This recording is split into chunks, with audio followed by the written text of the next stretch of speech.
पुढे अमर महाराज माग माऊली महाराज.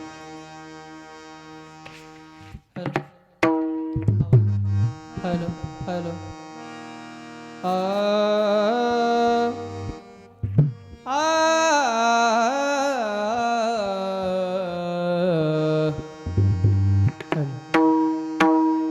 हॅलो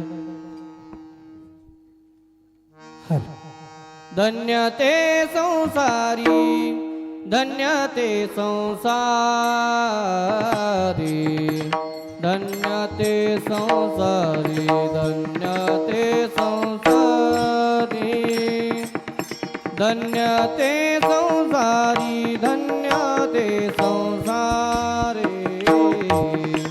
धन्य ते संसारी,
उपकारासाठी आले घरजा वैकुंठी, लटिके वचन नाही देई उदासीन.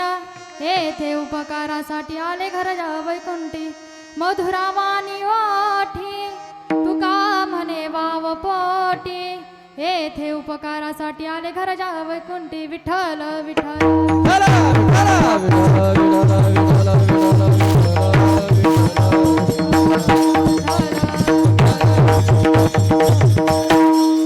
तडी द्वास संनीला मेघाव भासं, रमा मंदिरं सुंदरं चित्प्रकाशं, वरं द्विष्टिकायां समन्यस्तपादं, परब्रह्मलिंगं भजे पांडुरंगं. पांडुरंग करू प्रथम नमन, पांडुरंग करू प्रथम नमन, पांडुरंग करू प्रथम नमन, पांडुरंग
तुका जयांचे केली स्मरण होय सकळ विद्यांचे अधिकरण तेची वंदू श्री चरण श्री गुरूंचे ते नमस्करणी आता नमो ज्ञानेश नमो ज्ञानेश्वरा नमो ज्ञानेश्वरा नमो ज्ञानेश्वरा नमो ज्ञानेश्वरा नमो ज्ञानेश्वरा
नमो ज्ञानेश्वरा नमो ज्ञानेश्वरा निवृत्ती उधारा सोपान देवा मुक्ताबाई नमो त्रिभुवन पावनी आदत्रय जननी देवाचे मस्तक हे पायावरी मस्तक हे पाया मस्तक हे पायावरी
नमो सद्गुरु तुका या ज्ञान दीपा नमो सद्गुरु सच्चिदानंद रूपा नमो सद्गुरु भक्त कल्याण मूर्ती नमो सद्गुरु भास्करा पूर्ण कीर्ती विठ्ठल विठ्ठल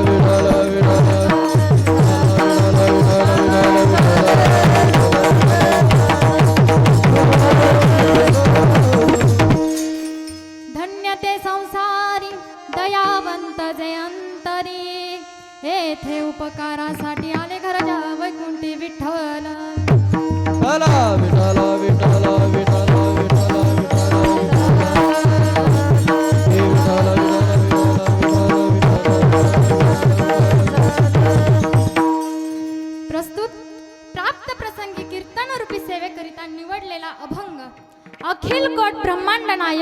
अकारण करुणावरून आलय रुक्मिणी प्राण संजीवन जगत आधार कर्तुम अकर्तुम अन्यथा कर्तुम अशी ज्याची शक्ती आहे असा पांडुरंग परमात्मा त्या परमात्म्याचे एकनिष्ठ आणि लढीवाळ भक्त असणारे श्रीमंत श्री जगद्गुरु तुकाराम महाराज यांचा 4 चरणाचा अभंग असून या अभंगाद्वारे तुकोबराय सांगतात या अक्राळ विक्राळ अशा संसारामध्ये येऊन ज्यांनी आपलं जीवन धन्य बनवलं त्या साधूचं त्या संताचं त्या महापुरुषाचं वर्णन या अभंगातून करतात विठ्ठल विठ्ठल विठ्ठल विठ्ठल विठ्ठल विठ्ठल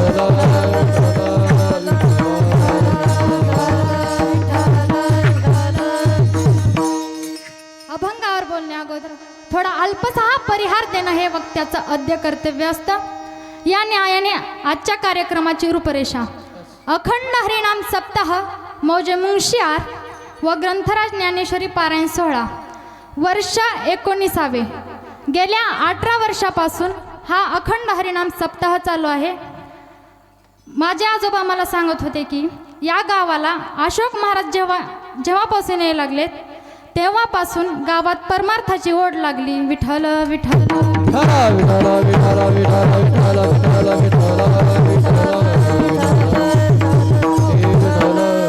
तसेच इकडच्या साईडचे गायक अमर महाराज साठे व इकडच्या पूजा दिदी असतील त्यांनी अतिशय साथ दिली त्यांचे मनापासून आभार मानते। तसेच मृदुंगाचार्य सत्यम महाराज भालेकर यांच्याही मनापासून आभार मानते। तसेच सर्व गावकऱ्यांनी मला इथे बोलण्याची संधी दिली त्यांच्याही मनापासून आभार मानते विठ्ठल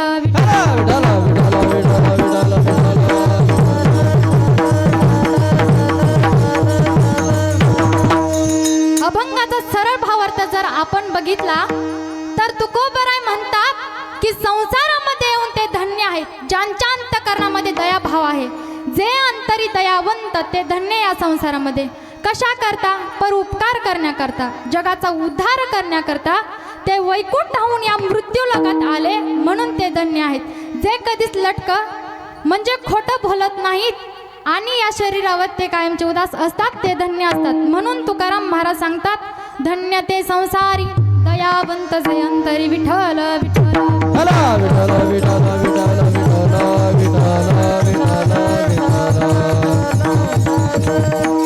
आणि शेवटच्या चरणामध्ये तुकाराम महाराज सांगतात की संतांचं बोलणं किती मधुर आणि गोड असतं जगाचं कल्याण व्हावं हित व्हावं ही इच्छा त्यांच्या मनामध्ये असते कुठल्याही प्रकारचा वाव म्हणजे उणीव त्यांच्या पोटात नसते मधुरावानी ओटी तुका म्हणे वाव पोटी असा अभंगाचा सरळ सरळ भात विठ्ठल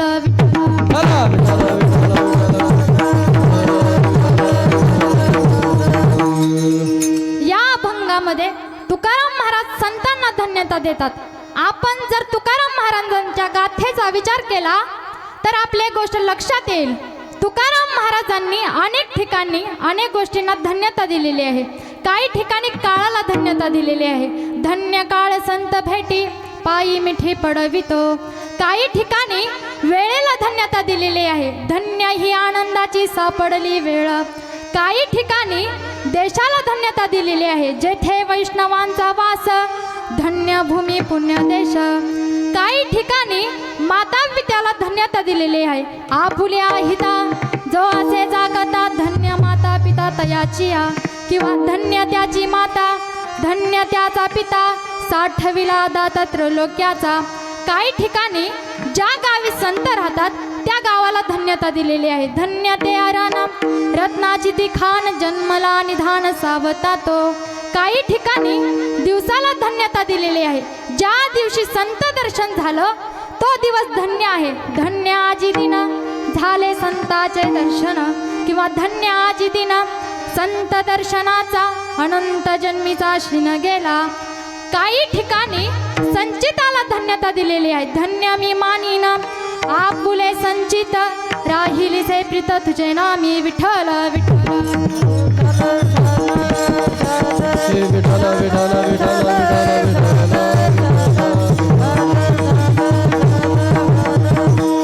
परंतु आजच्या अभंगातून तुकाराम महाराज धन्यता देतात ती म्हणजे संत महात्म्यांना या अभंगामध्ये जी लक्षणं सांगितलेली आहेत ते धन्य आहेत ज्यांच्या अंतःकरणामध्ये आहे म्हणून ते धन्य आहेत. जे या जगामध्ये फक्त उपकार करण्याकरताच वैकुंठावरून येथे आले म्हणून ते धन्य आहेत. जे कधीच लटक म्हणजे खोटं बोलत नाहीत आणि या नासक्या देहावर ते कायमचे उदास झालेले असतात ते धन्य असतात. ज्यांची वाणी अत्यंत मधुर आणि गोड असते, जगाचं कल्याण व्हावं, हित व्हावं ही इच्छा त्यांच्या मनामध्ये असते. कुठल्याही प्रकारचा वाव म्हणजे उणू त्यांच्या पोटात नसते ते धन्य असतात. विठ्ठल विठ्ठल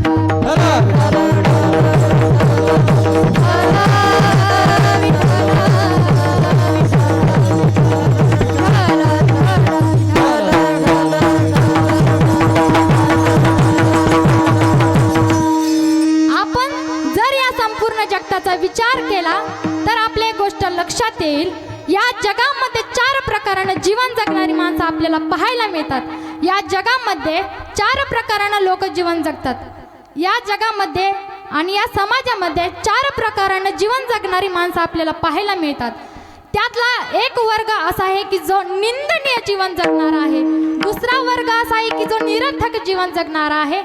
तिसरा वर्ग असा आहे की जो स्तुत्य जीवन जगणारा आहे आणि चौथा वर्ग असा आहे की जो धन्य जीवन जगणारा आहे. विठ्ठल विठ्ठल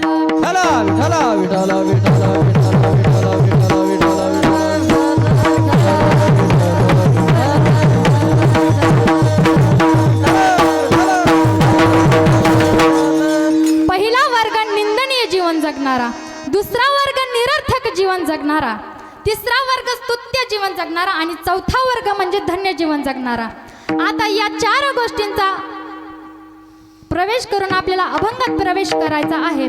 वर्ग पहिला कोणाचा आहे? कोणाचा आहे वर्ग पहिला? निंदनीय जीवन जगणारा.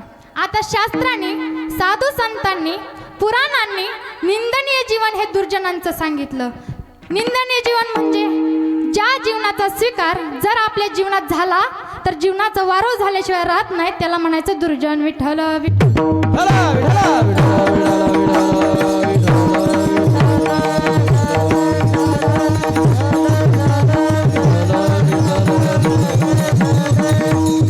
कारण शास्त्राने, साधू संतांनी दुर्जनांची संगत करू नका असं सांगितलेलं आहे.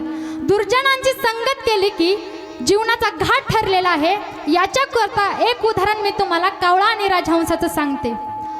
एका जंगलामध्ये आंब्याचं झाड होतं. त्या आंब्याच्या झाडावरती कावळा आणि राजहंस एकत्र राहत होते. कावळा हा स्वभावाने धूर्त आणि कपटी होता. कावळा वरूनही काळा होता आणि आतूनही काळा होता. राजहंस हा स्वभावाने साधा आणि दयाळू होता. राजहंस हा रंगाने वरूनही पांढरा होता आणि आतूनही पांढरा होता. आता या जगामध्ये अशी काही माणसं आहेत की काही माणसं वरून काळी असतात पण आतून पांढरी असतात. तर काही माणसं वरूनही काळी असतात आणि आतूनही काळी असतात. तर काही माणसं वरून पांढरी असतात आणि आतून पांढरी असतात. विठ्ठल विठ्ठल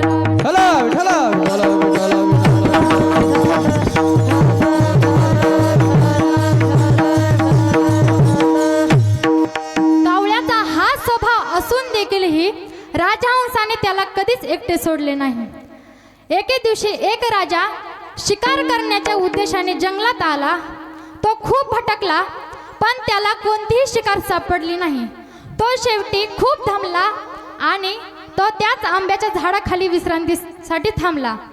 घोड्यावरून उतरला, बाण बाजूला ठेवले आणि तो तेथे झोपी गेला. मग झोपी गेलेला असताना त्याच्या चेहऱ्यावरती फांदीतून सूर्याची किरण येऊन पडू लागली. मग राजहंसाला त्या राजाची दया आली की राजहंसाला असं वाटलं की आपण ह्या राजाच्या किरण झाकण्यासाठी आपले पंख पसरावेत. तर राजहंसाने त्याचे पंख पसरवले आणि राजाला गाढ झोप लागली. कावळ्याला त्याची धूर्तता थांबवता आली नाही आणि राजाच्या चेहऱ्यावरती त्याने घाण टाकली आणि तो तेथून उडून गेला. राजाचा गैरसमज असा झाला की राजहंसाला आपल्या चेहऱ्यावरती घाण टाकली आणि तो त्यानं कोणताच विचार न करता राजहंसावरती बाण चावलेला आणि राजहंस मेला. विठ्ठल विठ्ठल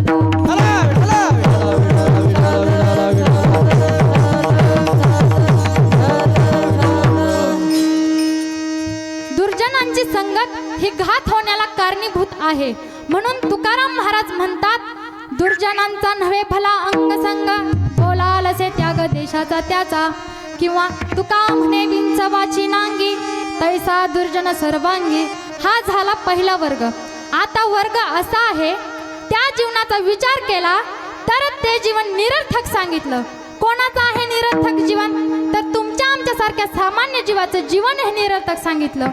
का बरं निरर्थक सांगितलं? तुमच्या माझ्या जीवनाचा विचार केला तर आपण पोटाच्या मागे लागलेलो माणसं आहोत. पोटाला पोटभर खायला असावं, सत्ता असावी, समाजात मान असावा, याकरता प्रयत्न करणारी, अहोरात्र झटणारी आपण माणसं आहोत. ल्यावे खावे बरे असावे सदैव, हेची करी हाव संसारी. किंवा वाढावे संतान, गृही व्हावे धनधान्य. आपल्या जीवनामध्ये कुठलाही पुरुषार्थ नाही, म्हणून आपलं जीवन हे निरर्थक सांगितलं. विठ्ठल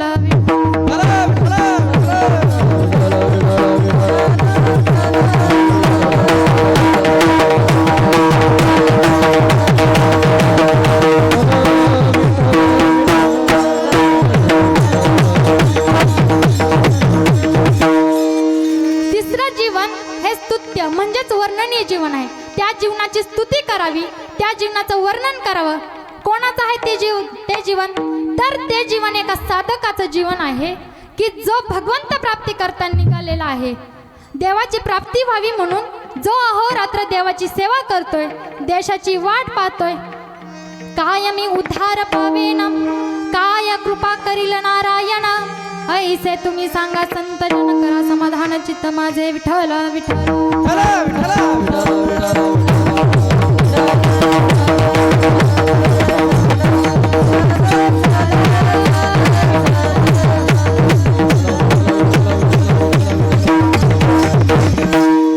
आणि चौथं जीवन हे धन्य जीवन आहे. धन्य जीवन हे संतांचं जीवन आहे. रामेश्वर भट्ट तुकोबरायांचं वर्णन करत असताना तुकाराम महाराजांना धन्यता देतात. धन्य तुकोबा समर्थ, जेने केला हा पुरुषार्थ. किंवा धन्य तो निवृत्ती, धन्य तो सोपान, धन्य हा निधान ज्ञानदेव. म्हणून महाराज संतांना धन्यता देतात अभंगाच्या. धन्य ते संसारी, धन्य ते संसारी, धन्य ते संसारी, धन्य ते संसारी, धन्य ते संसारी,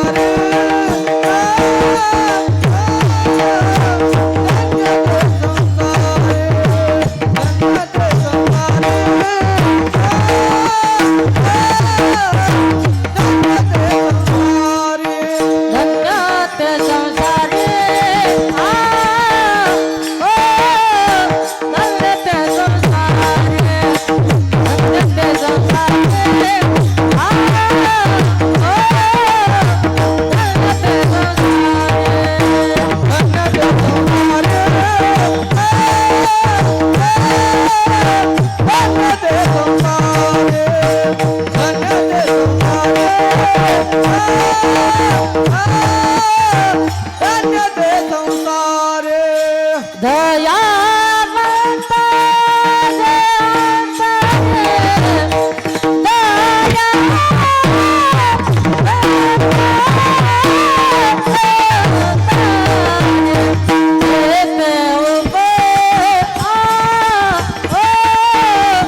संत खूप दयावंत असतात. किती दयावंत असतात. ज्ञानोबरायांचं चरित्र जर आपण पाहिलं तर एक प्रसंग नक्कीच आपल्याला सांगता येईल. 4 वर्षाचं वय आहे मुक्ताबाईचं, 6 वर्षाचे आहेत सोपान काका आणि 8 वर्षाचे आहेत माझे ज्ञानोबराय. आपल्या मुलांना समाजामध्ये चांगलं स्थान मिळावं, सगळ्या समाजांनी त्यांना चांगली वागणूक द्यावी म्हणून ब्रह्मसभेमध्ये दिलेले न्याय देहांत प्रायश्चित्त स्वीकारून आई वडिलांनी इंद्रायणीच्या डोहात उड्या मारल्या, तरी सुद्धा लोकांनी त्यांना वाळीत टाकलं. विठ्ठल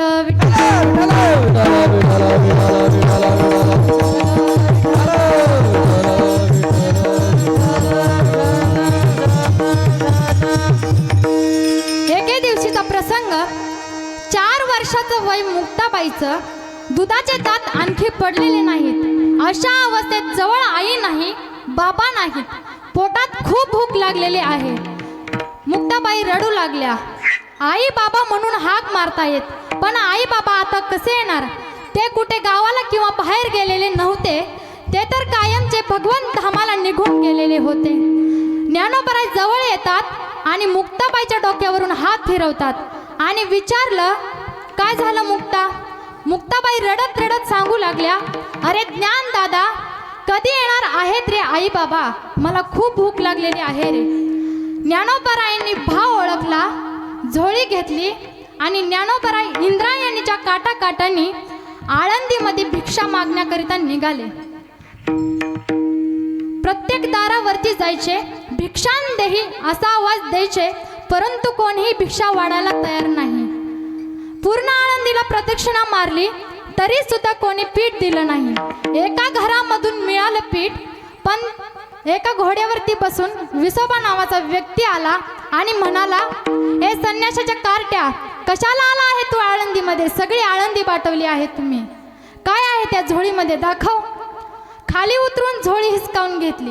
एका घरामधून जे पीठ दिलं होतं ती झोळी हिसकावून घेतली, झोळी फाडून टाकली, पीठ सांडून टाकलं आणि पुन्हा माऊली पीठ उचलतील म्हणून त्यावरती माती टाकली. ज्ञानोबरायांना हाकलून दिलं.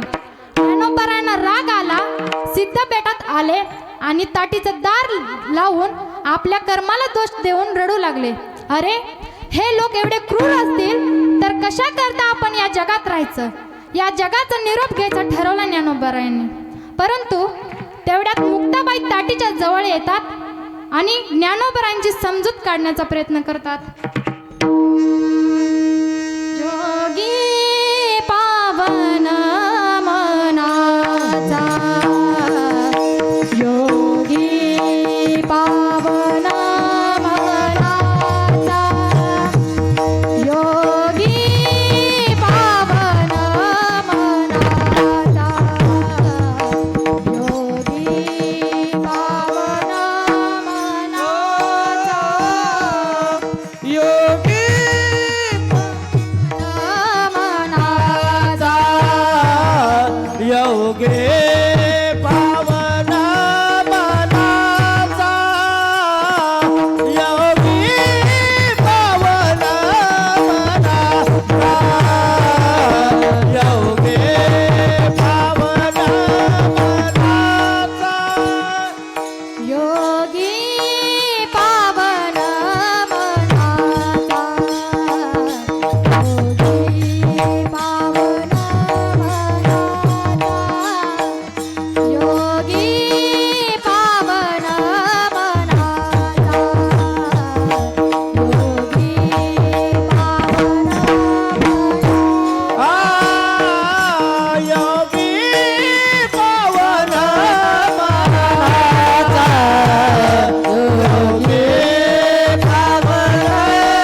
साहे अपराध जनाचा विश्वपट ब्रह्मदोरा ताटी उघडा ज्ञानेश्वरा.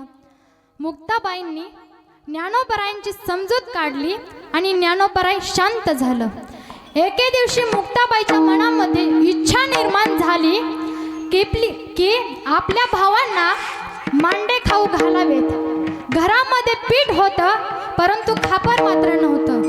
खापर आणण्याकरिता मुक्ताबाई आळंदीमध्ये कुंभारवाड्यात जातात परंतु कोणीही खापर देत नाही.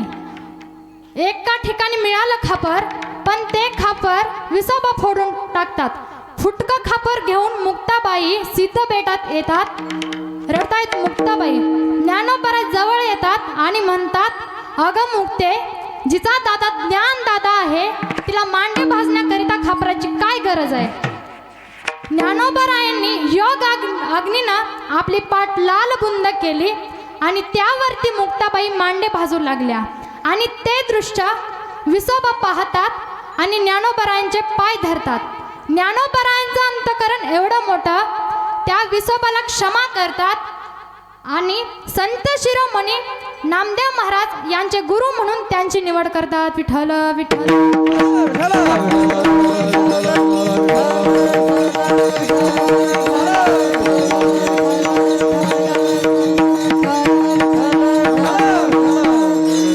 आता या ठिकाणी मी तुम्हाला नाथ महाराजांच्या जीवनातील प्रसंग सांगणार आहे.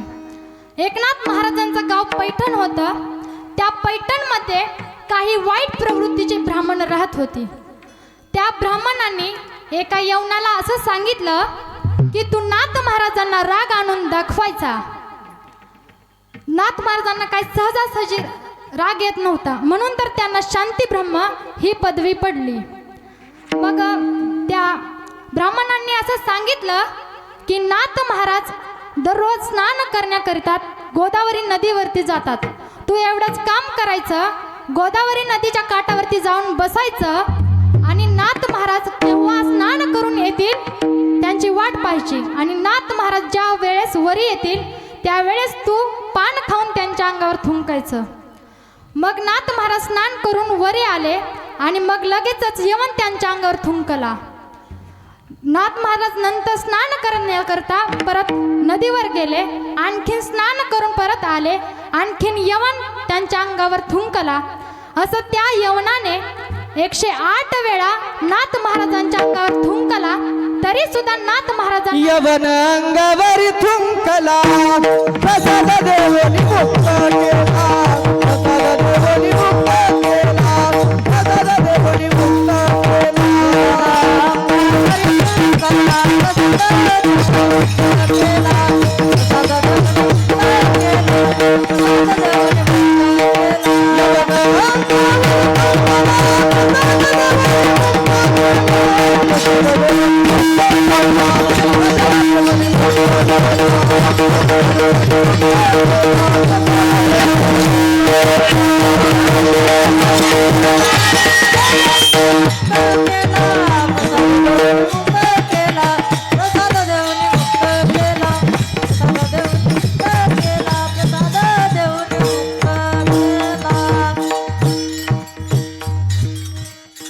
नाथ महाराजांनी त्या यवनाला क्षमा केलं आणि म्हणाले, तू जर माझ्या अंगावरती थुंकला नसता तर मला गोदावरी नदीचं 108 वेळा स्नान करण्याकरता आलं नसतं. याला म्हणतात दयावंत जे अंतरी. विठ्ठल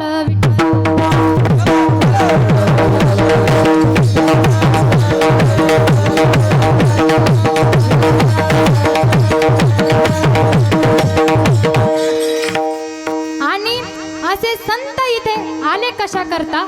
अभंगाच्या येथे उपकारासाठी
येथे उपकारासाठी आले घरजा वैकुंठी.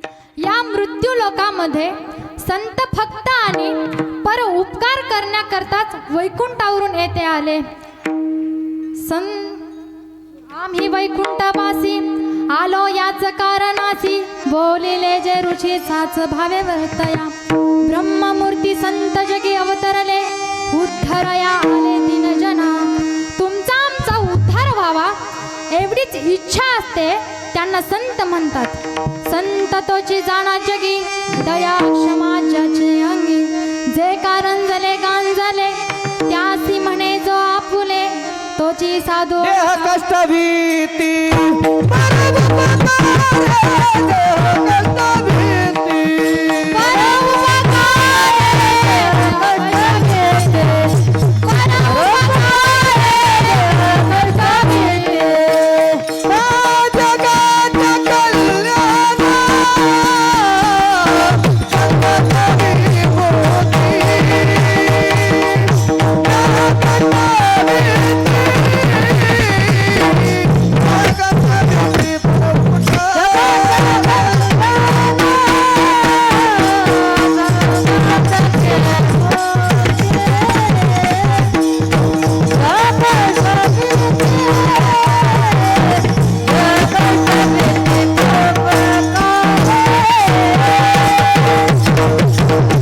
जगाच्या कल्याण संतती मोती जगाच्या कल्याण संताच्या विभूती, देह कष्टविधी परोपकारे. जे कारण झाले गांजले, त्यासी म्हणे जो आपुले, तोची साधू ओळखावा देवते तिची जाणावा. दया करण्याची पुत्रासी, त्याची दासा आणि दासी. मृदू स्वभाय नवनीत तैसे सज्जनाचे चित्त. तुका म्हणे संती तोची भगवंताची. विठ्ठल विठ्ठल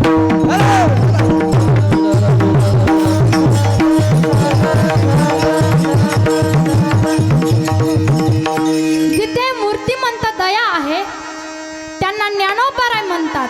जिथे मूर्तिमंत क्षमा आहे त्यांना तुकोबराय म्हणतात.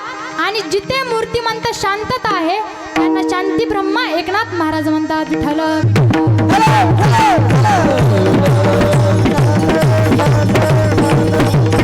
म्हणून अशा संत महात्म्यांना तुकोबराय धन्यता देतात. धन्य ते संसारी दयावंत जयंतरी. आणि असे संत कशा करता इथे आले? येथे उपकारासाठी आले घरजा वैकुंठी. संत हे जगावर उपकार करतात. तसं जर आपण विचार केला तर या जगामध्ये अनेक गोष्टी अशा आहेत की ज्या आपल्यावर सतत उपकार करत असतात.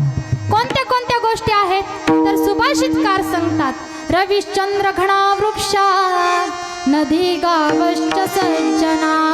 येथे परोपकाराय युगे देवेन निर्मिता. विठ्ठल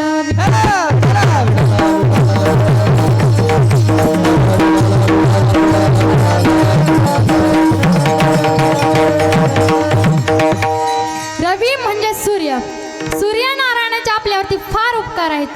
किती उपकार आहेत माऊली सांगतात. का जगाचे अंध्य फेडीत स्त्रियेचे राऊळ उघडीत निघे जैसा भास्वत प्रदक्षिणा. सर्व जगाचा अंधार नष्ट करून संपूर्ण जगाला प्रकाशित करतो आणि विशेष म्हणजे दिलेल्या प्रकाशाबद्दल आपल्याकडून एकही रुपया बिल घेत नाही. प्रकाश आपल्याला फुकट देतो. हे सूर्यनारायणाचे आपल्यावरती उपकारच आहेत. विठ्ठल विठ्ठल.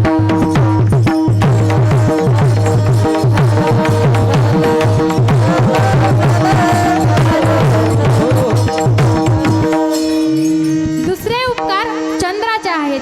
शीतलता देणं, अन्नधान्यामध्ये निसर्गतः गोडी निर्माण करणं आणि त्यामध्ये अमृताचा वर्षाव करणं हे चंद्राचे उपकार आहेत. तिसरा वर्ग घना म्हणजे मेघढग. पावसाळ्यामध्ये पाऊस पडतो म्हणून शेतकरी शेतामध्ये धान्य पिकवतो. म्हणून कवीने गोड वर्णन केलेलं आहे. माझा बाप शेतकरी उभ्या जगाचा पोशिंदा. माझा बाप शेतकरी उभ्या जगाचा पोशिंदा. तिथे राबत कष्टात तिथे राबत कष्टात शेतकरी बाप माझा बाप कष्टात. शेतकरी बाप माझा इथं बाप कष्टात. शेतकरी बाप माझा शेत अंगावरी जिंद्या खत मिराची भाकर. नेतो अंगावर जिंद्या खत मिराची भाकर. काळी उसाची भाकर. काळी उसाची भाकर. जगमिळाया साखर.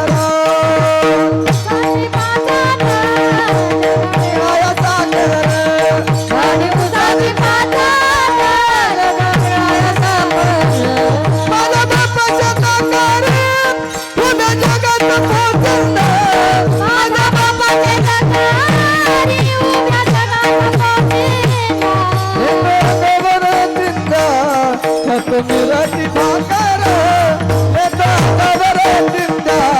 खत मिराची भाकर.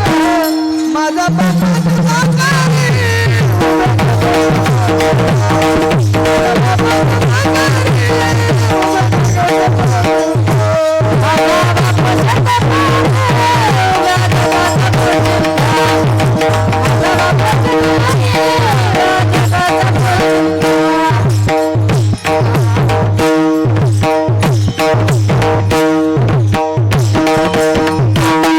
माझा बाप शेतकरी उभ्या जगाचा पोशिंदा. तिथे राबत कष्ट तो शेतकरी बाप माझा. लेतो अंगावरी चिंद्या काढी उसाची पाचट. विठ्ठल विठ्ठल.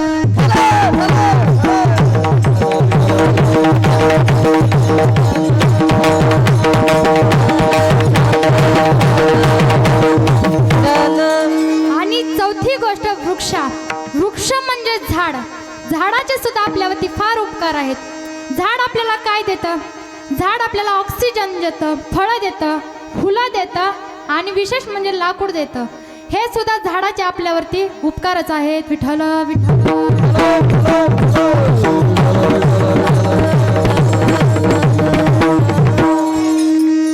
नदीचे सुद्धा आपल्यावरती फार उपकार आहेत.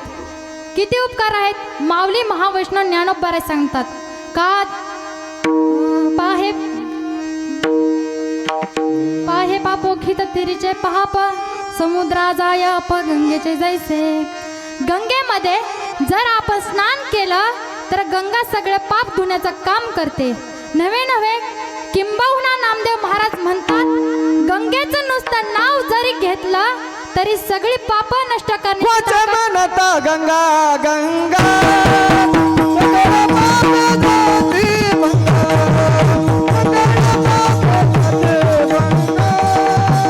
सगळं पाप जाती गंगा.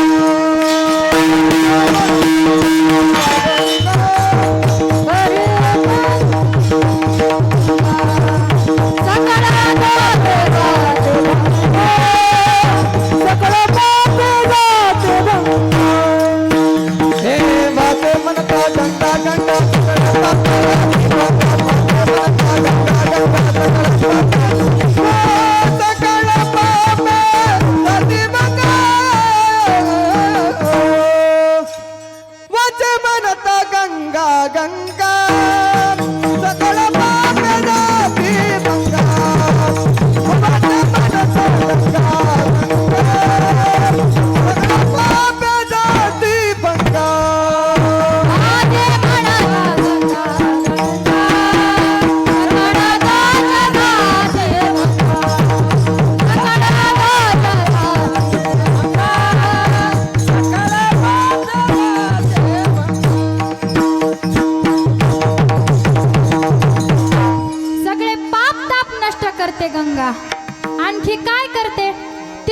आजूबाजूला जी झाडे आहेत त्या सगळ्यांना पाणी देण्याचं काम करते. संपूर्ण तालुक्याला, जिल्ह्याला आणि जगाला पाणी पुरवण्याचं काम करते. एवढे उपकार नदीचे आपल्यावरती आहेत. विठ्ठल विठ्ठल.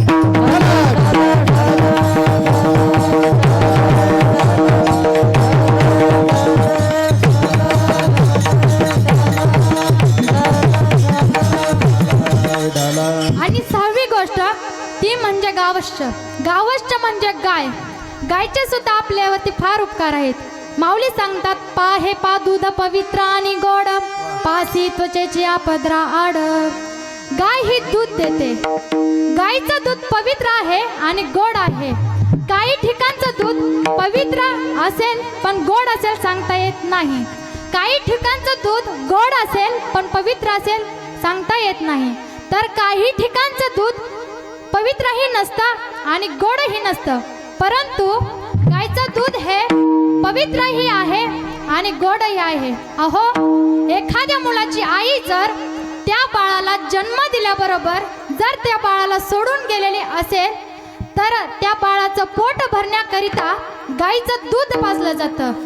जन्मदात्या आईनंतर त्या बाळाची आई जर कोण असेल तर ती गाय आहे. जिवंत असताना संपूर्ण जगाला दूध देते आणि मेल्यानंतर संपूर्ण जगाला कातड देते. तिला गाय म्हणतात. विठ्ठल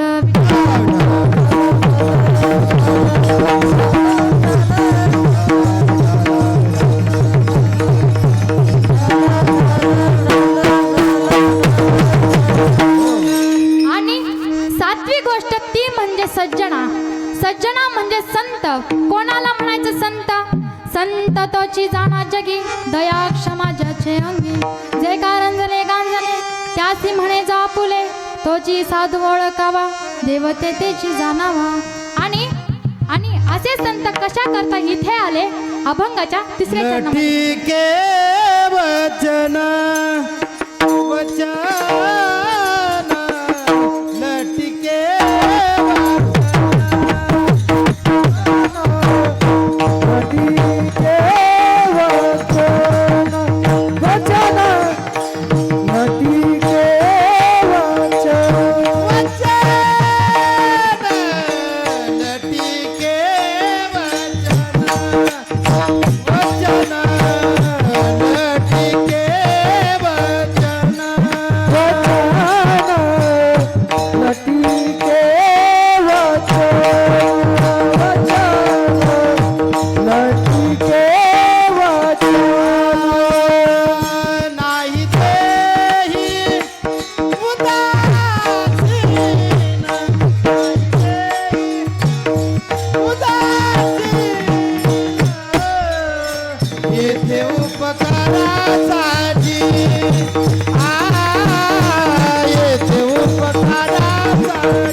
हात वर करा सर्वांनी.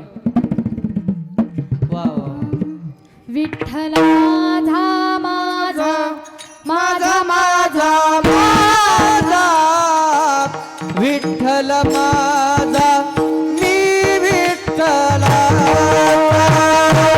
विठ्ठल माझा माझा माझा माझा माझा विठ्ठल माझा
रखुमाई विठोबा रखुमाई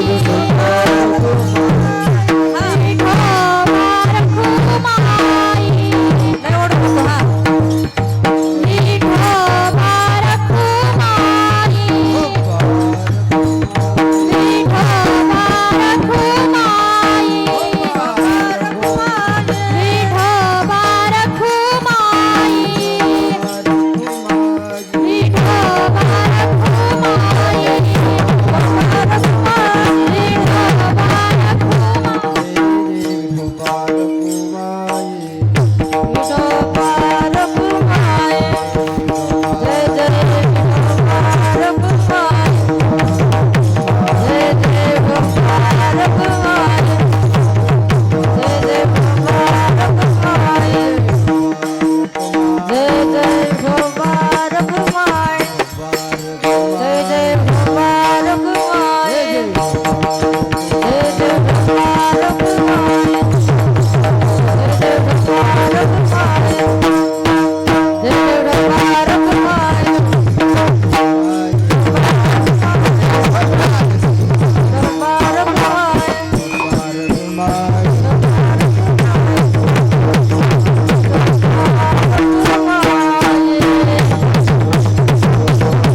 स्वरवाडा मास्तर स्वरवाडा की जरा स्वरवाडा